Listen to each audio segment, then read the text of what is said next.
Hello everyone, and thanks for watching Edupedia World Videos. In this video I will show you the solutions to the problems in the physics part of paper 1 of the 2015 JEE advanced question paper.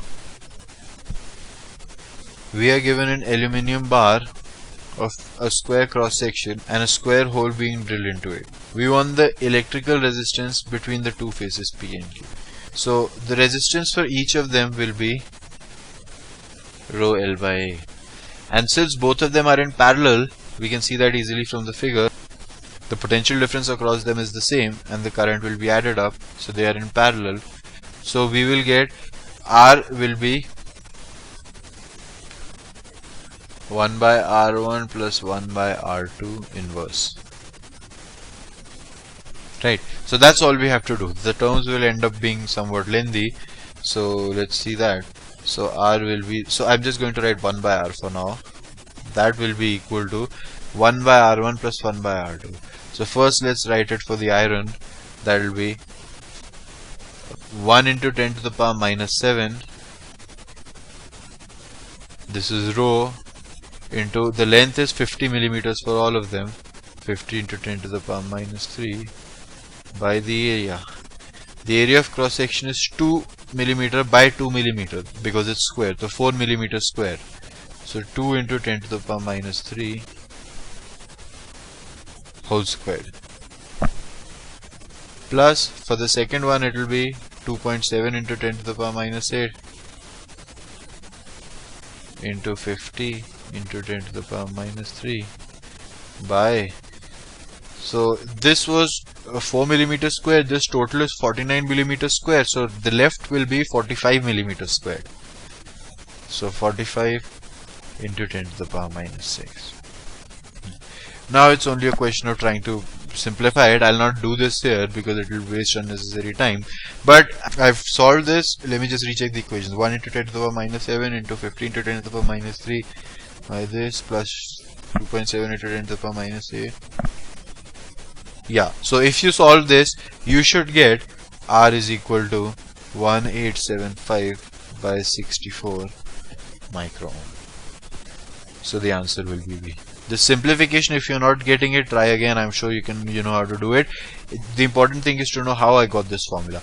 So rho 1 L1 by A1 plus rho 2 L2 by A2. This might be where some of you might make a mistake and take 49.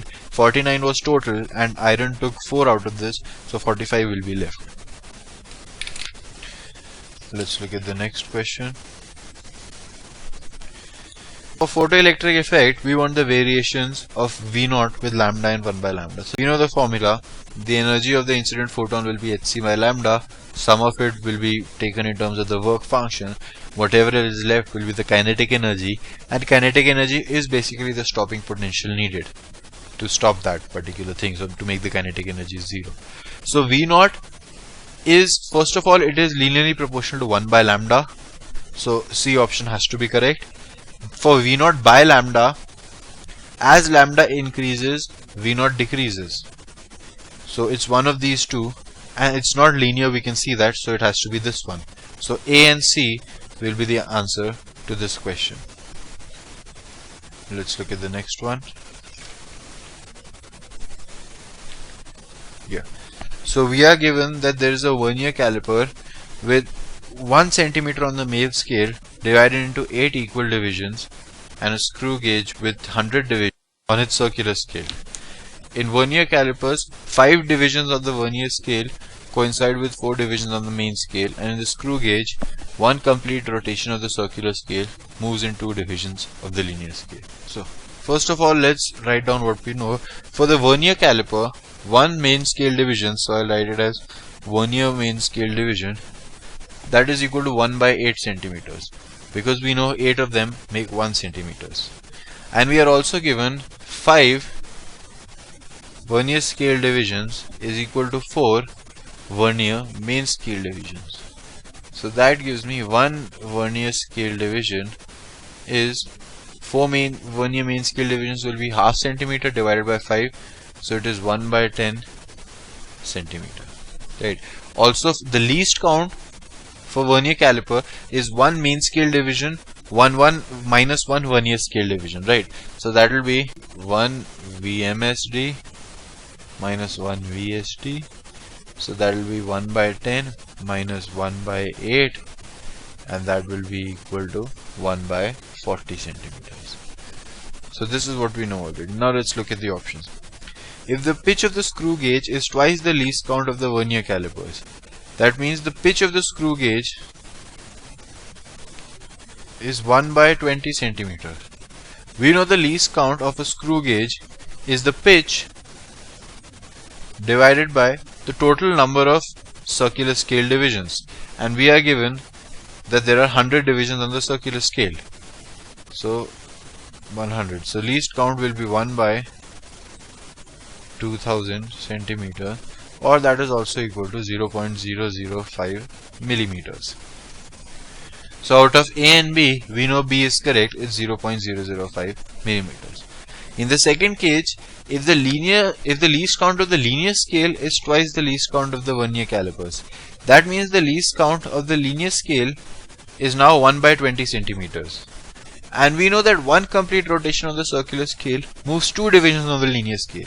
So from that, the pitch is 1 by 10 centimeters. It will be twice of that. If the least count of the vernier caliper is 1 by 40 and least count of linear scale is twice that, that will be 1 by 20. And since there are one complete rotation corresponding to 2 divisions on the linear scale, the pitch will be 1 by 10. And the pitch 1 by 20 implied 0.005, so pitch 1 by 10 will imply 0.01 millimeters. So the answer to this question will be option B and option C. Let's look at the next one. Planck's constant h, speed of light and gravitational constant are taken to be the fundamental units. So there are a lot of ways to try to do this. All we need to really do is try to find out mass and length in terms of h, c and g, right? So I just generally start from the equations I know. We know that g mm by r has the same dimensions as energy. I'm just going to write equal to, even though I'm only writing dimensional equations, right? Which is also equal to hc by lambda, right? So lambda is the same as r and this is m square. So m square is hc by g. So we get m is equal to root of hc by g. Similarly, mv, which is the momentum, has the same dimensions as h by lambda. There are an infinite number of ways to try to get these. All ways will be correct as long as you use the correct equations. These are the first ones that come to my head. So from this, I can see that mv, basically v is the same as c, the speed of light, and lambda is the same as l. So I get root hc by g into c is equal to h by l basically. So l comes out to be root of g h by c cube, and m is root of hc by g and l is root of gh by c cube. So from this I can see that the correct options are A, C and D, not B. It is inversely proportional. So the answer to this will be A, C and D. Okay, let's look at the next question. We are given two independent harmonic oscillators of equal mass moving around the origin with omega 1, omega 2 and E1 and E2, and we are given some particular ratios. So the total energy for a harmonic oscillator is half kx squared, that is half m omega squared x squared plus half mv squared, right? So in this case, when we look at the two extremes, at this point the momentum is p, so the energy will be p squared by 2m, so that will be b squared by 2m, and because x is 0 in this case, and when p is 0, then the energy will be half m omega squared a squared. But for the ellipse, the total maximum energy has to be equal for a harmonic oscillator. So for E1 we get b squared by 2m is equal to half m omega 1 squared a squared. Similarly for E2, for the circle, we get r squared by 2m is equal to half m omega 2 squared r squared. We can divide these two and we get omega 1 by omega 2 whole squared is equal to b squared by r squared.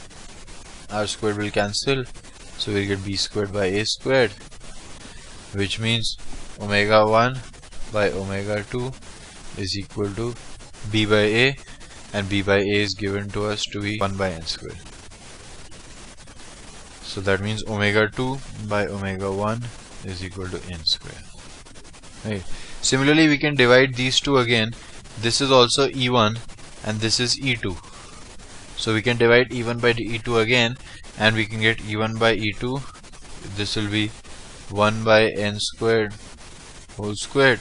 I'm just substituting a by b and a by r into n squared. So that gives me 1 by n squared. And from this and this, I can see that E1 by omega 1 is equal to E2 by omega 2. So that gives my final answer as B and D.